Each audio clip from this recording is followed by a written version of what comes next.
नमस्कार, मैं डॉक्टर आकृति गुप्ता। आज हम डिस्कस करेंगे about the pupillary light reflex. What is pupillary light reflex? Constriction of the pupil in response to the light is known as pupillary light reflex. क्या requirement है pupillary light reflex की? It regulate the amount of light entering into the eye. Because यदि जो light entry लेती है आई में, इसकी वजह से आई यदि ज़्यादा अमाउंट लाइट का एंट्री लेगा तो इसकी वजह से लाइट इंड्यूस डैमेज भी हो सकता है। फोटो रिसेप्टर्स में रॉड्स एंड कोन डैमेज हो सकती हैं। तो कंस्ट्रक्शन ऑफ द प्यूपिल जो है वो अमाउंट ऑफ लाइट जो एंट्री ले रही है आई में उसको कंट्रोल करता है। और दूसरा ये इम्प्रूव करता है क्वालिटी ऑफ विजन भी। यदि बहुत ज़्यादा ब्राइटनेस होगी तो एब्रेजन हो सकता है, कंट्रास्ट की वजह से हमारा ब्लड विजन बनेगा। तो it also improve the quality of light. And now what is the clinical significance of pupillary light reflex? So it is required to test the integrity of the sensory and motor function of the eye, and it also required to assess the brain stem death. जब कोई patient जो है emergency की condition में unconsciously आता है तो हम उसकी ब्रेन स्टेम डेथ तो नहीं है, ये चेक करने के लिए हम प्यूपिलरी लाइट रिफ्लेक्स चेक करते हैं। So what is the pathway for that? तो जब हम suppose this is the right eye and this is the left आई।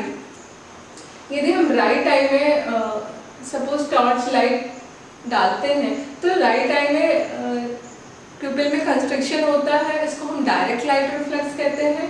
लेकिन लेफ्ट आई में भी साइमल्टेनियसली हमको प्यूपिल में कंस्ट्रक्शन दिखाई देता है। तो ये लाइट तो हम टॉर्च से हम राइट आई में डाल रहे हैं, लेकिन हमें लेफ्ट आई में भी प्यूपिल में कंस्ट्रक्शन दिखाई दे रहा है। तो लाइट यदि राइट में डाल रहे हैं और लेफ्ट में हमको प्यूपिल में कंस्ट्रक्शन मिल रहा है, इसको हम कॉन्सेंशुअल लाइट रिफ्लेक्स कहेंगे। तो this is consensual light reflex. और जिस आई में लाइट डाली जा रही है उसको हम डायरेक्ट लाइट रिफ्लेक्स कहेंगे। तो construction of the pupil in the same I in which light is passing through, that is direct light reflex, and constriction of the pupil in which in that eye in which light is not directly going, that is consensual light reflex. अब what is the pathway for light reflex? So this is our eye. इसमें जब light हम right I में throw कर रहे हैं तो यहाँ से दिस इज ऑप्टिक नर्व के थ्रू लाइट पास होती है। लाइट इम्पल्सेस वो ऑप्टिक कियाज्मा में जाते हैं। This is optic chiasma. तो इसमें दो फाइबर्स होते हैं, एक नेजल फाइबर्स होते हैं, this is the nasal fibres and this is the temporal fibre. तो नेजल फाइबर्स जो होते हैं वो क्रॉस कर जाते हैं दोनों साइड के नेजल फाइबर्स। मैंने यहाँ इस तरफ का कंफ्यूजन ना हो इसलिए नहीं बनाया है। ये वाले जो फाइबर्स हैं यहाँ के नेजल फाइबर्स हैं और ये वाले यहाँ के। तो जो नेजल फाइबर्स होते हैं उसमें क्रॉसिंग होती है और इसको हम ऑप्टिक कियाज्मा कहते हैं। तो ऑप्टिक कियाज्मा के लेवल में दोनों ही साइड के नेजल फाइबर्स की क्रॉसिंग होती है। और जो टेम्पोरल फाइबर्स होते हैं वो क्रॉस नहीं करते हैं, वो अपनी सेम डायरेक्शन में आगे प्रोसीड करते हैं। तो इस पार्ट को हम कहेंगे ऑप्टिक कियाज्मा। नेजल फाइबर्स की क्रॉसिंग होगी। फिर क्रॉस होने के बाद ये फाइबर्स जो होते हैं it is going to the midbrain. तो ये हमारा मिड ब्रेन है। मिड ब्रेन में सुपीरियर कॉलिकुलाई होता है। सुपीरियर कॉलिकुलाई में यहाँ प्री टैक्टाइल न्यूक्लियस होता है।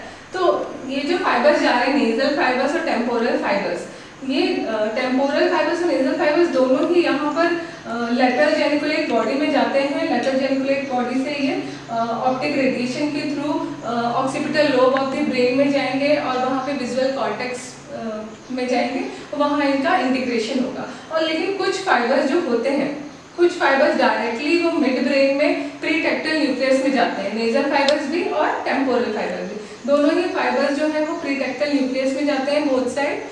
फिर वहाँ पर प्री टैक्टाइल न्यूक्लियस से प्री टैक्टाइल न्यूक्लियस में क्या होता है? Bilateral innervation.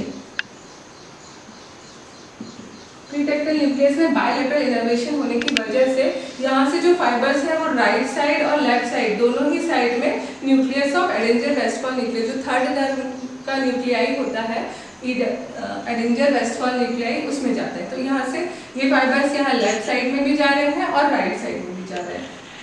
इनका बायलैटरल इनर्वेशन होता है। फिर यहाँ से ये ईडब्ल्यू न्यूक्लियस से ऑक्यूलोमोटर नर्व के थ्रू, जो कि थर्ड नर्व है क्रेनियल नर्व थर्ड, उसके थ्रू ये सिलियरी गैंग्लियन में जाता है। सिलियरी गैंग्लियन जो है आई से कुछ डिस्टेंस में उसके पीछे यहाँ पे सिलियरी गैंग्लियन होता है, तो यहाँ पे थर्ड नर्व जाएगी सिलियरी गैंग्लियन में, और वहाँ से फिर शॉर्ट सिलियरी नर्व है ये यहाँ पर शॉर्ट सिलियरी नर्व के थ्रू यहाँ पर प्यूपिल में जाएगा और प्यूपिलरी कंस्ट्रिक्शन कराएगा। तो यदि हम नॉर्मली आई में देखें तो this is the iris. Iris में दो मसल्स होती हैं, सर्कुलर मसल्स होती हैं और रेडियल मसल्स होती हैं। सर्कुलर मसल्स जो होती हैं वो प्यूपिलरी कंस्ट्रिक्शन कराती हैं। ये स्फिंक्टर प्यूपिली मसल्स के थ्रू क्रेनियल नर्व थर्ड से पैरासिम्पैथेटिक नर्व के थ्रू ये मियोसिस कराती हैं, जो कंस्ट्रक्शन ऑफ प्यूपिल कराती हैं हम उसको मियोसिस कहते हैं। और जो ये रेडियल मसल्स होती हैं ये डायलेटर प्यूपिली मसल्स का डायलेटेशन कराती हैं। इसमें सिंपैथेटिक इनर्वेशन होता है जिसकी वजह से डायलेटेशन होता है। तो जो कंस्ट्रक्शन होता है उसको मियोसिस कहते हैं और जो डायलेटेशन होता है उसको हम माइड्रियासिस कहते हैं। तो ऐसे होता है, और डायलेटेशन होता है डायलेटर प्यूपिली से, जो सिंपैथेटिक इनर्वेशन से होता है। तो क्रेनियल नर्व थर्ड इन्वॉल्व होती है for the construction of प्यूपिल। So viva में ये क्वेश्चन पूछा जाता है कि जब हम थर्ड फोर्थ और सिक्स्थ क्रेनियल नर्व का साइमल्टेनियसली क्लिनिकल एग्जामिनेशन करते हैं तो हमको पूछा जाता है कि यदि हम राइट टाइम में डाल रहे हैं सपोज, तो हमको लेफ्ट टाइम में क्यों कंस्ट्रक्शन मिल रहा है। तो इसका जो रीजन है because of the bilateral innervation of the pretectal nucleus, because the nasal and temporal fibres both are going to the pretectal nucleus of the midbrain, and then due to the bilateral innervation of the pretectal nucleus, fibers from pretectal nucleus are going both sides of the anaxial vesical nucleus. That's why it constricted through the short ciliary nerve, it constricted both sides of the pupil. So that is about the pathway for the pupillary light reflex. अब हम now how to localize the site of lesion. Suppose यदि ये जो ए point है इसमें defect है, that is optic nerve. यदि optic nerve में डिफेक्ट है राइट साइड की और राइट साइड में ही हम टॉर्च से लाइट दे रहे हैं, तो हमको क्या लाइट रिफ्लेक्स मिलेगी। तो हमको ए और बी ए में यदि लीजन है तो हमको राइट और लेफ्ट दोनों ही साइड की आईज में हमको लाइट रिफ्लेक्स नहीं मिल रहा है। तो लीजन ऑप्टिक नर्व में है, इसकी वजह से हमको डायरेक्ट और इनडायरेक्ट दोनों ही लाइट रिफ्लेक्स एब्सेंट मिलेंगे। ऐसा क्यों हो रहा है, क्योंकि यदि हम राइट साइड की आई में लाइट दे रहे हैं तो यहाँ से नेजल फाइबर्स और टेम्पोरल फाइबर्स दोनों के थ्रू ही आफ्रेंट नहीं जा रहा है। ऑप्टिक नर्व से आफ्रेंट जाता है क्रेनियल नर्व 2 से, तो दोनों ही फाइबर्स के थ्रू लाइट नहीं जा रही है। तो आइदर डायरेक्ट लाइट रिफ्लेक्स और इनडायरेक्ट लाइट रिफ्लेक्स, दोनों ही लाइट रिफ्लेक्स हमको नहीं मिलेगा। सपोज यदि बी पॉइंट पे है दैट इज ऑप्टिक कियर्स्मा। ये जो ऑप्टिक कियर्स्मा वाला पार्ट है जिसमें क्या होता है कि दोनों ही साइड के नेजल फाइबर्स की क्रॉसिंग होती है, उसमें डिफेक्ट है। तो नेजल फाइबर्स से तो नहीं जा रहा है, लेकिन हाँ यदि हम राइट साइड में लाइट दे रहे हैं तो टेम्पोरल फाइबर से लाइट जाएगी, इम्पल्स जाएंगे वो प्रीटेक्टल न्यूक्लियस में बायलैटरल इनर्वेशन की वजह से यहाँ की शॉर्ट सिलियरी नर्व में और यहाँ के मोटर के थ्रू शॉर्ट सिलियरी नर्व में लाइट जाएगी, तो हमको दोनों ही साइड में लाइट रिफ्लेक्स प्रेजेंट मिलेगी। तो यदि लीजन ऑप्टिक कियर्स्मा में है तो हमको दोनों ही साइड में लाइट रिफ्लेक्स प्रेजेंट मिलेगी, डायरेक्ट और इनडायरेक्ट लाइट रिफ्लेक्स है, कॉन्सेंट्रेट लाइट रिफ्लेक्स दोनों में प्रेजेंट है। सपोज यदि राइट साइड की सिलियरी गैंग्लिया में डिफेक्ट है दैट इज पॉइंट सी, तो राइट साइड की सिलियरी गैंग्लिया में इफेक्ट है तो हमको क्या मिलेगा।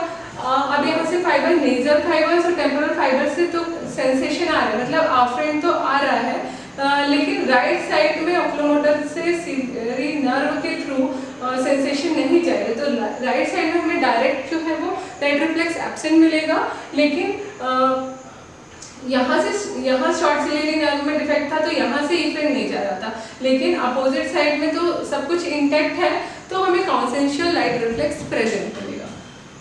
अब देखते हैं पॉइंट डी, हमें लेफ्ट साइड के सिलियरी गैंग्लिया में हम डिफेक्ट होगा तो क्या देखेंगे। तो डी में डिफेक्ट है, हम राइट साइड की आई में लाइट दे रहे हैं तो अगेन यहाँ से हमको नेजल फाइबर टेम्पोरल फाइबर से आफ्रेंट आएगा ऑप्टिक नर्व के थ्रू, फिर वो प्रीटेक्टल न्यूक्लियस में आएगा, वहाँ बायलैटरल इनर्वेशन है, इसके ऑक्यूलोमोटर नर्व के थ्रू जाएगा, लेकिन यहाँ पर डिफेक्ट है सिलियरी गैंग्लिया में तो यहाँ से आगे इफेक्ट नहीं जा पाएगा। तो हमें यहाँ से हम लाइट दे रहे हैं तो हमें कॉन्सेंट्रियल लाइट रिफ्लेक्स एब्सेंट मिलेगी, लेकिन यहाँ पे कोई भी प्रॉब्लम नहीं है, तो यहाँ पर हमें डायरेक्ट लाइट रिफ्लेक्स प्रेजेंट मिलेगी। तो यदि लीजन क्रेनियल नर्व थर्ड में लेफ्ट साइड में सिलियरी गैंग्लियन में है तो हमें कॉन्सेंट्रियल एब्सेंट मिलेगा, लेकिन यदि लीजन सिलियरी गैंग्लियन में राइट साइड में है तो हमें डायरेक्ट लाइट रिफ्लेक्स एब्सेंट मिलेगा।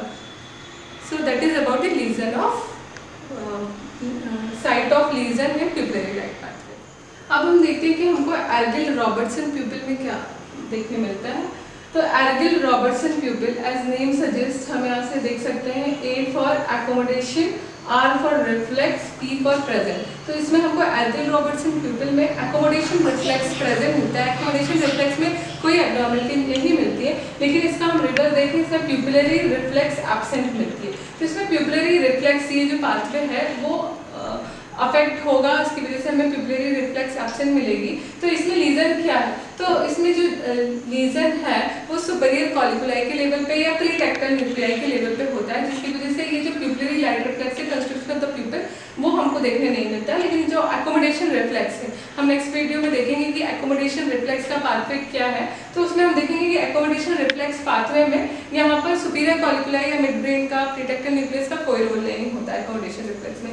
तो इसमें हमें समझ में आता है कि लीजन यहाँ पर है तो सिर्फ प्यूपिलरी लाइट रिफ्लेक्स अफेक्ट होगा, एकोमोडेशन रिफ्लेक्स अफेक्ट नहीं होगा। तो हमको ये कंडीशन जो है वो न्यूरोसिफिलिस के केस में देखने को मिलती है।